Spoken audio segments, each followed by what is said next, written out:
Wait. Bagi kalian yang mau subscribe channel ini, tolong klik subscribe yang berwarna merah di bawah. Klik tombol subscribe-nya ya, karena subscribe itu gratis guys. Dan kalian cuma perlu kuota untuk menontonnya, tapi untuk subscribe kalian gak perlu kuota sama sekali. Dan enjoy watching the video.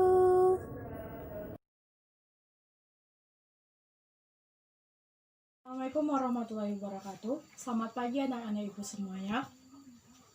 Baiklah, sebelum kita memulai pelajaran ini, marilah kita berdoa terlebih dahulu. Berdoa dimulai. Berdoa selesai. Baiklah, ibu akan mengabsen kalian terlebih dahulu. Apakah ada yang tidak masuk pada pertemuan kali ini anak-anak semuanya? Ada, Bu. Oke, jika tidak ada, baiklah, di sini Ibu akan menjelaskan terlebih dahulu tentang pengertian cerpen. Apakah anak-anak Ibu di sini ada yang mengetahui cerpen itu apa? Ya, silakan. Cerita pendek. Bagus sekali, jawabannya sudah bagus. Kalian sudah kelas 9 pasti sudah tahu cerita pendek. Pasti sudah sering membaca cerita-cerita pendek ya. Baiklah, semua jawabannya tadi sudah benar, tapi Ibu di sini akan memperjelas lagi jawaban dari kalian, yaitu mengenai pengertian cerpen. Cerpen atau cerita pendek adalah sebuah bentuk karya sastra yang berupa prosa naratif yang bersifat fiktif. Nah, di sini cerpen ini banyak sekali yang kalian sering baca. Salah satunya cerpen Nia Agus, karya Abdul Qadir yang seperti yang Ibu bawa pada pertemuan kali ini. Nanti kalian akan Ibu kasih tugas mengenai cerpen ini, tapi sebelum ke tugasnya, kita akan lanjut ke materi kita setelah pengertian, yaitu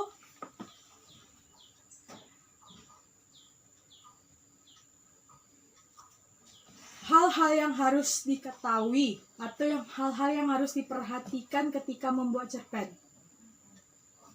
Baiklah, hal-hal yang harus diperhatikan dalam sebuah cerpen, salah satunya cerpen karya Abdul Qadir Linim ini yang berjudul Nia Agus, yang itu ada beberapa. Yang pertama yaitu tema, tempo waktu, setting, penokohan, alur, dan baca ulang. Itu yang hal-hal yang harus kita perhatikan dalam sebuah cerpen ketika membuat cerpen. Nah, materi selanjutnya yaitu Ibu akan memberikan ciri-ciri dari cerpen tersebut. Yang pertama, ciri-cirinya yaitu isinya cenderung kompleks. Yang kedua, fokus cerita terpusat pada suatu kejadian. Nah, yang ciri-ciri cerpen yang bisa kita ketemui di cerpennya Agus ini adalah fokus cerita terpusat pada suatu kejadian. Di cerpennya Agus ini dia cuma terpusat pada beberapa suatu kejadian yang dialami oleh Nia Agus tersendiri. Baiklah, ciri-ciri cerpen selanjutnya yaitu hanya menggunakan satu alur. Nah, jadi dalam sebuah cerpen itu, anak-anak semua, alur yang digunakan itu cukup satu. Jika kita dari awal telah menggunakan alur maju, maka selanjutnya tetap menggunakan alur maju. Tidak boleh menggunakan alur maju dan mundur dalam dalam sebuah karya sastra berbentuk cerpen.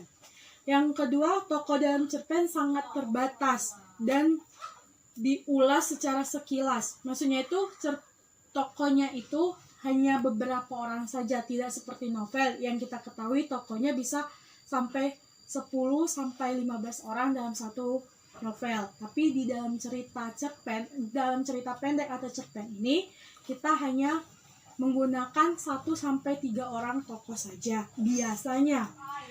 Yang selanjutnya yaitu setting. Setting yang digunakan biasanya tunggal. Maksud di sini setting yang digunakan tunggal, yaitu cukup satu setting saja, tidak menggunakan.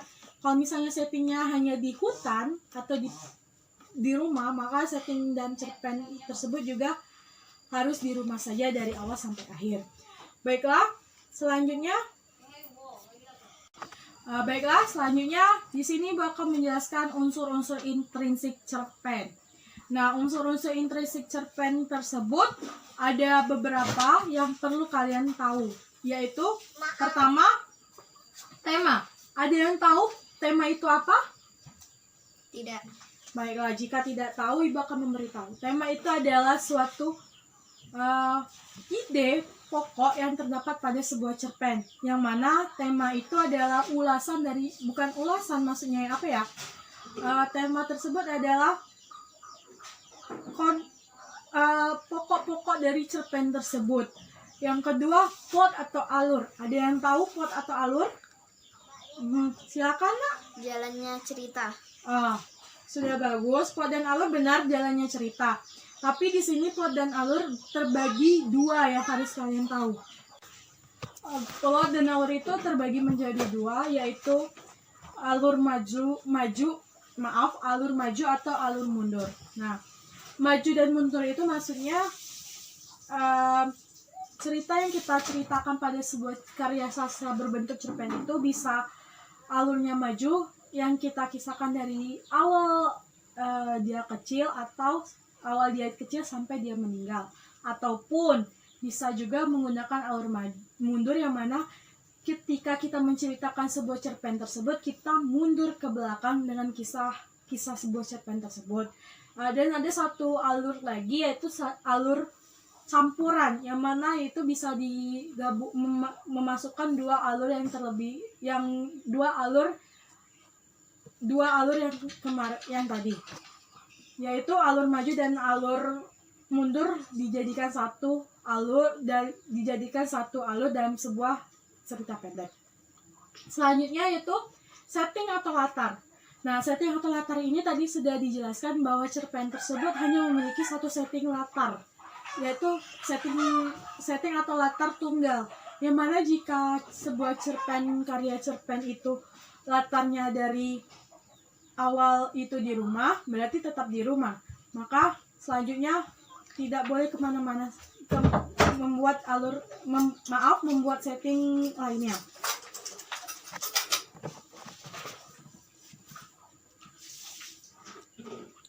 Selanjutnya sudut pandang. Sudut pandang adalah sebuah cara penyampaian tokoh dalam sebuah cerita, yang mana biasanya itu penggunaan aku, kamu, dia, nya, atau kau, atau sebagai dan lain sebagainya.